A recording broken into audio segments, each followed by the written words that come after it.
Welcome to Quantumly Kinky with Dr. Veda, where we talk about sex, Eastern medicine, and character development for the multidimensional you.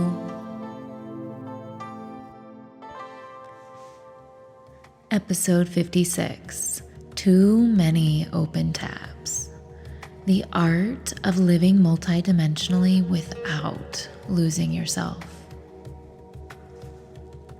Welcome back to Quantumly Kinky, where modern sexuality meets ancient medicine, and every episode helps you to rewire your body for more pleasure, power, presence, and turn on.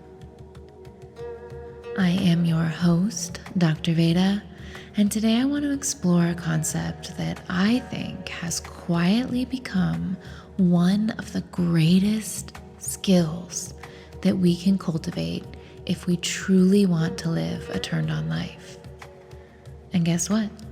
It isn't just breath work or more meditation, better communication, and it isn't even really something I hear discussed very often, at least not in the way that I think it deserves to be. So today, I want to talk about healthy compartmentalization. Now, before you immediately think, okay, isn't compartmentalization unhealthy? I want you to just stay with me. Because like many concepts in psychology, compartmentalization exists on a huge spectrum. It can absolutely become a defense mechanism. It can become emotional avoidance. It can certainly become repression. And it can become the reason that we spend decades disconnected from parts of ourselves that so desperately want to be seen. But I don't think that that's what most of us are struggling with. In fact, I'm starting to think we're actually struggling with the opposite. I think that we've forgotten how to close one chapter before opening another. I think we've forgotten how to leave one room before entering the next. And I think we've forgotten how to allow one identity to rest while another one steps forward. And maybe because of that, we're exhausted. And not simply because we're just doing too much, but because we're trying to be too many versions of ourselves, all at the exact same time. Take a deep breath with me.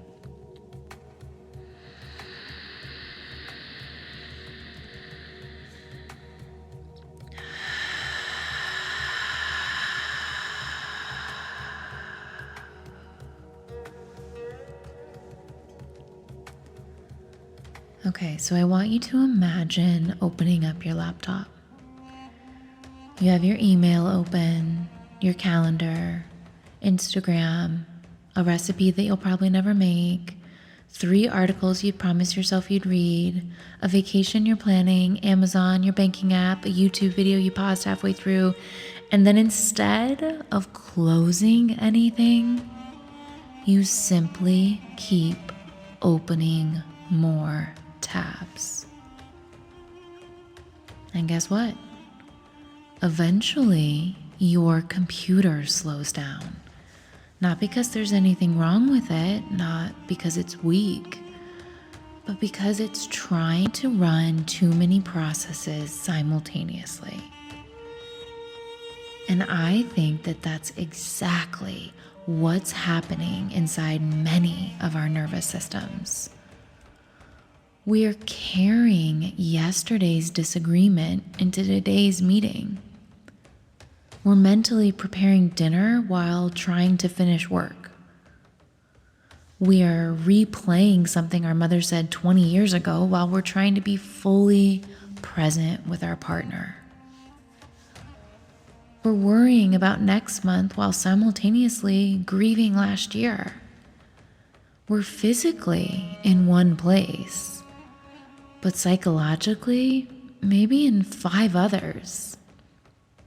And I call this the open tabs syndrome. And not because it's a diagnosis, but because it's the image that keeps coming into my mind every time that I sit across from someone in my turned on clinic. People, they're constantly telling me they're anxious, overwhelmed, they feel disconnected, they can't focus, they don't feel like themselves, their libido has disappeared, they're snapping at the people that they love, they're exhausted despite sleeping.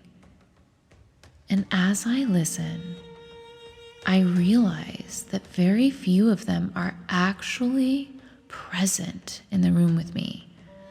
And not because they don't want to be, but because so many tabs are still open.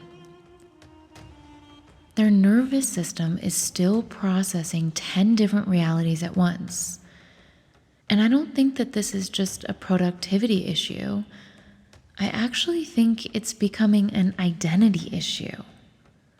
Because one of the greatest gifts and challenges of being human is that we are multidimensional. We're not just one thing. Sure, you're a partner, a parent, a business owner, a friend, a daughter, a son, a creator, a caregiver, a lover, a student, a leader, a spiritual being, a sensual being, a professional, a human who's still healing, and none of those identities are wrong. In fact, I think one of the most beautiful parts of being alive is discovering just how many versions of yourself exist.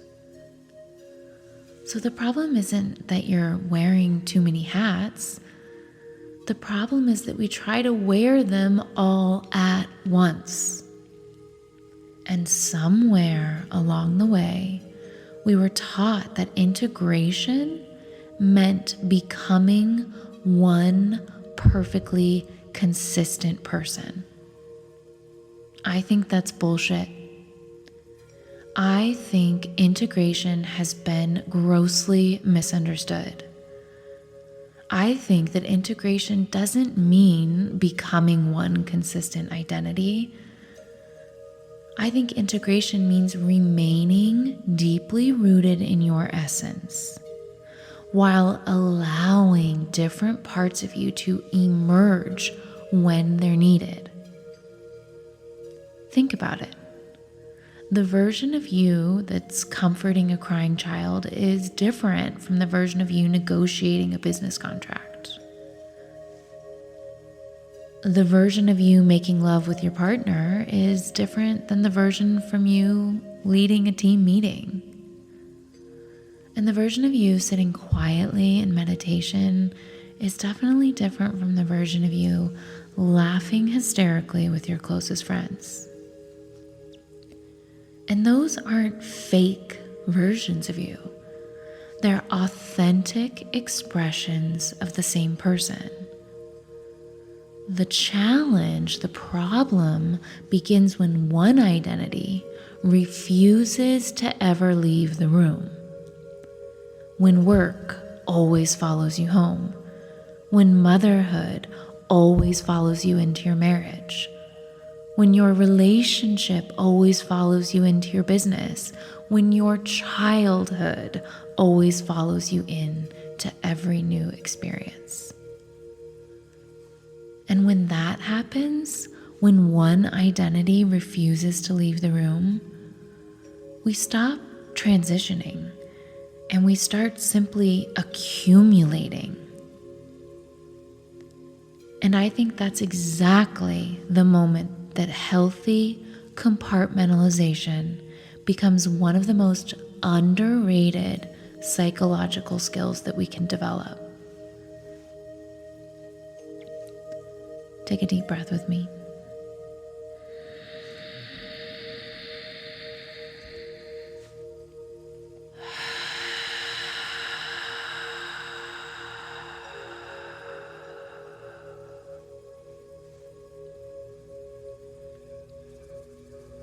Healthy compartmentalization is not pretending that something doesn't exist. It's trusting that it will still be there when you come back to it. Think about that for a moment. Trusting that it'll still be there. That conversation, that grief, that decision, that project, that fear, that joy. Healthy compartmentalization says, I see you. I know you matter, but this exact moment belongs to something else. And this isn't avoidance that I'm talking about. I'm talking about deep, abiding presence. And I'm seeing that one of the reasons people struggle so much with this is because our nervous systems have been convinced that if we stop thinking about something, we'll lose control over it. If I stop worrying, something bad's gonna happen. If I stop planning, then I'll forget. If I stop scanning, I'll miss something important. That's hypervigilance. And hypervigilance convinces us that keeping every tab open is keeping us safe. But biologically, that's incredibly expensive. Your brain is constantly switching attention. Your nervous system never receives the signal that one chapter has ended. You're always preparing, always anticipating, always monitoring, always partially somewhere else. And eventually, your body will forget what it feels like to arrive in the present moment. And this is one of the reasons that I think presence feels so difficult for people. Presence is not simply a mindset. Presence is a nervous system experience. I'm going to say that again. Being present is a nervous system experience. Your nervous system has to believe that it's safe enough to leave one room before entering next. And this is why I love Eastern medicine. Thousands of years before neuroscience gave us language like sympathetic activation, attentional switching, and cognitive load, Eastern medicine was already observing what happens when the spirit becomes scattered. In Eastern medicine, the heart houses the Shen, which is our consciousness, our spirit, our awareness and presence. The spleen houses the Yi, which is our capacity to think, reflect, and concentrate. In Eastern medicine, the liver houses the Hun, our vision, our imagination, and our ability to dream into the future. And the kidneys house the Zhi, which is our willpower, our courage, and those deep reserves. So health isn't about one of these aspects becoming overly dominant. Health and balance in Eastern medicine is about knowing which part of yourself is leading in this particular moment, while the others remain in harmony, but in the background. And to me, that's another way of describing healthy compartmentalization. It's not fragmentation, it's orchestration. And I think that this becomes especially important during identity transitions. Almost every patient that I treat isn't simply navigating one symptom. They're navigating becoming someone new, Whether it's the woman entering motherhood, the woman entering menopause, the entrepreneur leaving the corporate world, the man rebuilding his life after addiction, the couple opening up their relationship, the person whose body no longer functions the way it once did. Healing often asks us to grieve the identity that we're leaving, while simultaneously becoming curious about the identity that's emerging. The difficulty is that we often try to carry every previous version of ourselves into the next chapter. Instead of allowing identities to evolve, we stack them on top of one another until we can barely breathe beneath the weight. And so one of the questions that I've started asking myself before entering almost any room is this: who does this moment require me to become? Who does this moment require me to become? And not who should I be, not who am I supposed to be, but who does this moment invite forward? What part of my multidimensional expression? For example, if I'm sitting with a patient, I want that healer in me. If I'm sitting with my partner, I don't want the business owner answering emails in the back of my mind. And if I'm with my family, I don't need to bring every unresolved work problem into the room, right? And that doesn't mean that these things disappear for me, but it means that I'm intentionally closing the tabs. And here's the beautiful part, babe. You can always reopen a tab later.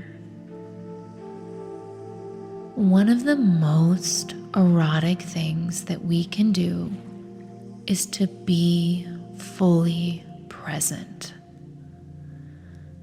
Not just in sex, but in conversation, in creativity, in friendship, in solitude. Eroticism isn't simply about what happens in the bedroom. Eroticism is complete engagement with the moment that we're living in. And that complete engagement requires that we lovingly close the tabs that simply don't belong there right then. So this week, I want to leave you with a practice. And before you transition into a new part of your day, pause. Take one slow, deep breath. Maybe even place your hand on the doorknob before walking into the room. Maybe close your laptop with intention. Maybe sit in your car for 30 seconds before going inside. And simply ask yourself, what tab can I lovingly close right now? Not forever, but just for this moment. Because perhaps the goal isn't about becoming less multidimensional. Perhaps the goal is becoming so deeply rooted in who you are that every version of you still feels like home. And maybe that's what living a turned-on life really is. Not trying to become one perfect, integrated version of yourself, but learning and exploring how to move gracefully between all the beautiful expressions of who you already are.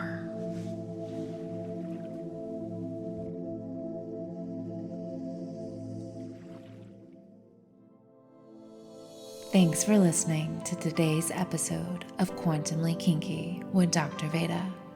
Until next time, stay turned on.